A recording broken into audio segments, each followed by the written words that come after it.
Dear student अस्सलाम वालेकुम, my self Mohammad Afzal. आज हम अपना 10th क्लास का नेक्स्ट टॉपिक डिस्कस करने वाले हैं और ये टॉपिक हमारा है एंटीबायोटिक रेजिस्टेंस। स्टूडेंट्स, ये टॉपिक एक्चुअली पार्ट है हमारे प्रीवियस टॉपिक का एंटीबायोटिक का, और ये उसी का नेक्स्ट पार्ट है जिसको हमने नाम दिया है एंटीबायोटिक रेजिस्टेंस क्या होती है। एक्चुअली जब हम कोई भी मेडिसिन, कोई भी ड्रग हासिल करते हैं तो वो हमारी बॉडी में जाके अपना फंक्शन परफॉर्म करती है, बट अगर उसका फंक्शन परफॉर्म करने में कोई रुकावट पेश आ रही हो, दैट इज़ कॉल्ड रेजिस्टेंस। उसको हम रेजिस्टेंस का नाम देंगे। एंटीबायोटिक, जब भी हम एंटीबायोटिक वर्ड यूज़ करेंगे, इसका मतलब डेफिनेटली ये होगा कि ये ड्रग्स जो है वो डील करेगी बैक्टीरिया और बैक्टीरियल इन्फेक्शन के लिए। लेकिन जब भी अगर वो हम एंटीबायोटिक 12 यूज़ कर रहे हैं बट किसी किस्म का कोई अफाका नहीं आ रहा, किसी किस्म का कोई फ़र्क नहीं पड़ रहा बीमारी के अंदर, इसका मतलब हमारी बॉडी के अंदर उसमें क्या पैदा हो गई है, क़ुव्वत मुदाफ़ियत बैक्टीरिया ने हासिल कर ली है और वो बीमारी अब ख़त्म नहीं हो रही। उसी चीज़ का नाम क्या देंगे, रेजिस्टेंस नाम देंगे। एक्चुअली हम जानते हैं कि एंटीबायोटिक्स जो हैं वो मोस्ट इम्पोर्टेंट ड्रग्स होती हैं जो मल्टीपर्पज़ के लिए यूटिलाइज होती हैं, ठीक है। लेकिन क्या होता है कि आजकल जो बैक्टीरिया है वो कैपेबल हो चुके हैं रेजिस्ट करने के। किसको रेजिस्ट करने के? एंटीबायोटिक को रेजिस्ट करने के।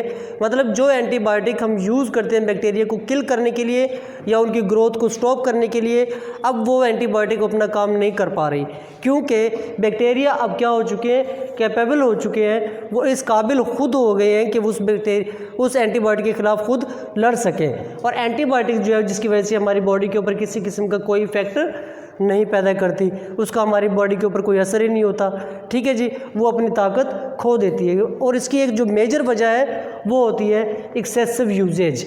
ये जो हम हर बात पे, सर में दर्द है पैराडोल खा ली, बॉडी पेन है कोई भी टैबलेट्स यूज़ कर ली, हल्की से हल्की थकावट है तो भी हम कोई ड्रग यूज़ कर लेते हैं, कोई मेडिसिन यूज़ कर लेते हैं। इस तरह इसको कहते हैं एक्सेसिव यूजेज। और एक्सेसिव यूजेज जो है वो एंटीबायोटिक का, वो हमारी बॉडी को एडिक्टिव कर लेता है, आदी बना देता है, जिसकी वजह से वो आने वाले वक्त में हमारे लिए मज़ीद मसाइल पैदा कर देते हैं, ठीक है जी। अब सवाल यहाँ पे ये है कि किस तरह से बैक्टीरिया बॉडी के अंदर रेजिस्टेंस पैदा करते हैं। इनका पहला जो काम है वो क्या है, इसके बहुत सारे तरीक़ेकार हैं। वैसे तो एंटीबायोटिक रेजिस्टेंस के बहुत सारे वेज़ हैं, लेकिन उसमें से चंद एक क्या है कि ये हमारी बॉडी का इंटरनल मैकेनिज़्म को स्टॉप कर देती हैं।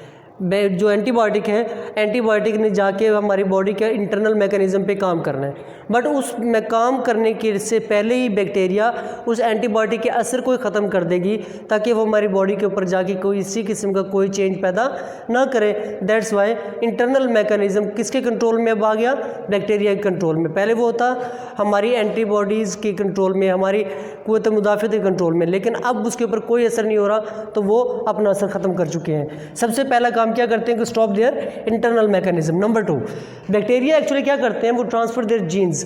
बैक्टीरिया के अंदर जीन्स होते हैं जो क्या करते हैं, अपने काम को परफॉर्म करते हैं, जो बीमारियां फैलाते हैं। और अब क्या करते हैं कि वो बैक्टीरिया जिसके अंदर ये ताकत आ चुकी है कि वो एंटीबायोटिक के ख़िलाफ़ लड़ सके, जिसमें ये ताकत आ चुकी है कि वो एंटीबायोटिक के ख़िलाफ़ लड़ सके, तो ऐसे बैक्टीरिया अपने जीन्स को नेक्स्ट बैक्टीरिया में ट्रांसफ़र कर देते हैं और उनकी तादाद रैपिडली ग्रो करती है। तो ऐटोमेटिकली हमारी बॉडी के अंदर उन बैक्टीरिया की तादाद ज़्यादा हो जाती है जो क्या करते हैं कि एंटीबायोटिक के ख़िलाफ़ लड़ सकते हैं, जो उनकी में ताकत होती है। तो इस तरह से वो बैक्टीरिया जो है वो अपने जीन्स को भी ट्रांसफ़र करते हैं। Next one, excessive usage of drugs. जो बार बार अद्वियात का इस्तेमाल है, ये भी एंटीबायोटिक के ख़िलाफ़ रेजिस्टेंस बनाती है। हमारी बॉडी उसकी एडिक्टिव हो जाती है, आदी हो जाती है।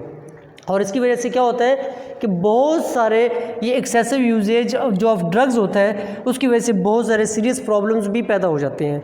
समटाइम क्या होता है कि कुछ इन्फेक्शन जो होते हैं वो ज़्यादा डिफ़िकल्ट हो जाते हैं, उनको ट्रीट करना बहुत मुश्किल हो जाता है हमारे लिए, क्योंकि हम उससे पहले बहुत सारी लो पोटेंट मेडिसिन यूज़ कर चुके होते हैं उस ज़ख़म को, उस वाउंड को, उस इन्फेक्शन को ख़त्म करने के लिए। But excessive usage of low potent medicine जो है वो उस ज़ख़म को, उस इन्फेक्शन को मज़ीद बहकावा दे देते हैं, मज़ीद ख़राब कर देते हैं। मज़ीद ख़राब होने के नतीजे में क्या होता है कि वो ज़ख़म मज़ीद बढ़ता जाता है और कुछ इन्फेक्शन जो होते हैं वो इजीली ट्रीटेबल भी नहीं होते, चाहे हम उसके लिए कोई हाई पोटेंट मेडिसिन ही क्यों ना लें, ठीक है। ये क्यों बढ़ती है? बाय लो पोटेंसी मेडिसिन से। कि लो पोटेंट मेडिसिन हम यूज़ कर रहे हैं लेकिन उसका हमारी बॉडी पे कोई असर नहीं हो रहा। अगर हम क्या करते हैं कि हाई पोटेंट मेडिसिन भी यूज़ करते हैं तो उससे क्या होता है कि बहुत सारी एंटीबायोटिक्स जो है वो एक न एक दिन हमारे लिए बॉडी के अंदर बहुत से हार्मफुल डिजीज़ पैदा कर देती है, बहुत सारे बैड इफ़ेक्ट्स पैदा कर देती है, और ये बैड इफ़ेक्ट्स हमारी सेहत के लिए हानिकारक होते हैं, ख़राब होते हैं, जो मज़ीद हमें नुकसान दे देते हैं। और उसकी वजह से समटाइम क्या होती है, पेशेंट की हालत ख़राब हो जाती है, इतनी बिगड़ जाती है कि sometime they can face death face करनी पड़ सकती है। ठीक है, तो इस तरह से एंटीबायोटिक के ख़िलाफ़ हम रेजिस्टेंस बना सकते हैं। इसी तरह से हमारा एक और टॉपिक जो था वो हमारे प्रीवियस 18.2 का पोर्शन था जिसका नाम है drugs addiction and associated problems. Sorry, drugs addiction के साथ कौन कौन सी एसोसिएटेड प्रॉब्लम्स हैं। डियर स्टूडेंट्स, आप जानते हैं कि ड्रग्स एडिक्शन या नशा करना या अद्वियात का बेजा इस्तेमाल करना, इसी चीज़ का नाम होता है ड्रग एडिक्शन। ये कोई बहुत अच्छा साइन नहीं है, ये बहुत बुरी इलामत है, बहुत बुरी बीमारी है।